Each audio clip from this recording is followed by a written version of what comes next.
They look frightened from watching the game. They look frightened of Chelsea. I feel like the game was lost before they went out there. I know that's a cliche, but the way they started the game, didn't win one tackle, one battle. Chelsea players so much time on the ball, and even like left wing back Doherty. He's not the same player as he was when he was at Wolverhampton Wanderers. He was poor. He was dragged at half time. So even though Conte has got them getting results, I feel that he'll know there's a lot of work to do with that team. So Ali, surely, look, you've managed Ali Ahmed, but before you go out there, you've got to bring up the Battle of the Bridge. You've got to bring up they're flying at the moment. They're giving it large. Come on, this is a semi-final. We're in good form. Unbeaten in 8. Let's get out there. Look at us, we're going to the bridge in good form. Let's match them early on. Let's close them. They're not going to set on the ball because we're not going to let them. Do you know what? Tournament out there and just got the cigar out. Do you know what it was, guys? Looking at it, it was such an un-Conte-like performance from one of his teams, particularly in the first half. There was no penetration, there was no zip about them.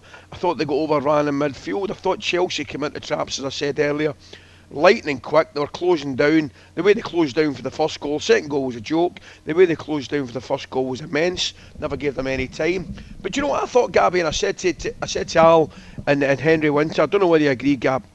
I think what we saw last night was what we all really know, and that there is a gap between those going for fourth place in the top 3. I think 100%. I think that was really evident last night. Simple as. Yeah, I agree. Gab? I totally agree. I feel that he's got more out of these players than previous managers, Conte, but you could just tell by his body language on the sideline, in his press conference after the game. He will want signings. He'll want to maybe go to his old club, Inter Milan, bring in some players that he can trust, because some of the players out there, like Doherty, I loved him at Wolves, attacking wing back, but last night he was lost. That was his chance to impress. Royale on the opposite side was very poor. Skip and Holberg in the middle looked like they were carrying a caravan. They did, didn't they? They didn't look like they could get around the pitch. It was such an easy game for Chelsea. That's a semi-final. It's a semi-final. Gab, I don't know if you've been listening all morning, mate, right? But the Chelsea, one of the songs, it does my head in. This One Man Went to Moor. Talk about Moors. Did you hear the chunk? Well, you got to hear this, Gab. You got to hear this about the Moors. The chunk couldn't keep his cool last night in the sports bar, and he went to some extreme lengths to vent his frustrations. Here's Jamie. Sam Matterface there speaking to Antonio Conte. Just for groundsmen around the world, if you're doing an interview after a game, or if the manager or the opposition manager, you can see straight after the game, there's one little section where the press stand to do interviews.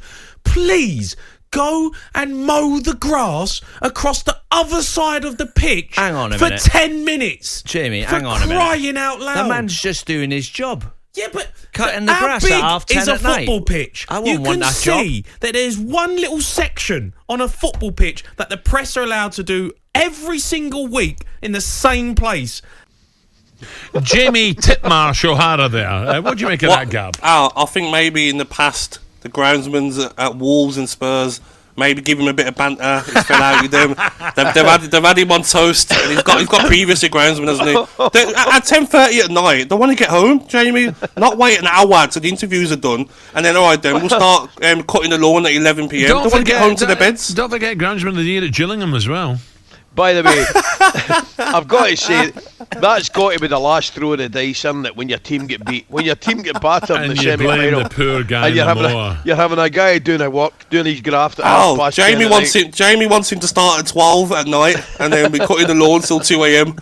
Honestly, leave it out, Chunky. Well, Chunky he was angry, wasn't he? He was angry, but he is Tottenham. His heart is in Spurs big style, but I didn't hear his predictions. The night before, I didn't hear what he said, but I can understand it. Very disappointing.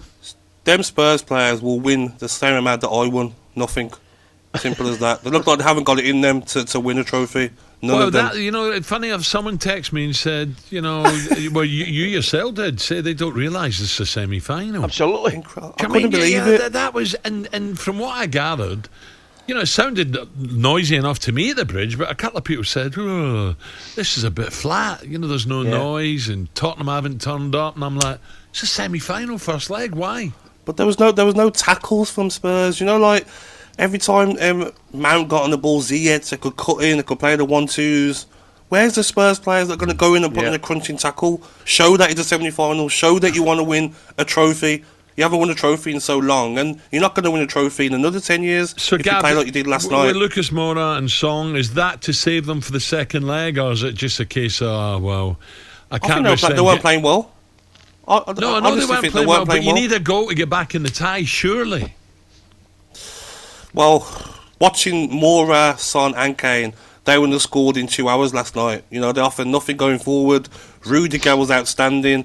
Azpilicueta, Sarr had them in their pockets. So maybe he's thinking, yes, bring them off, and then we go again another day. Gab, that's what I said. I mean, Conte, I don't think any of us can argue he's a top coach, knows his stuff. I think he's probably looked at that and said, look, the way things are going right now, there's a better chance of us being completely out the tie and losing another goal than there is getting us back in it and scoring, making it 2-1. And don't get me wrong, when Spurs do return at their ground, they've had a great atmosphere, especially against Liverpool, and that's what they're going to need, Al, to get back into this tie. And it's not over. Spurs get an early goal against Chelsea at their ground, then you never know.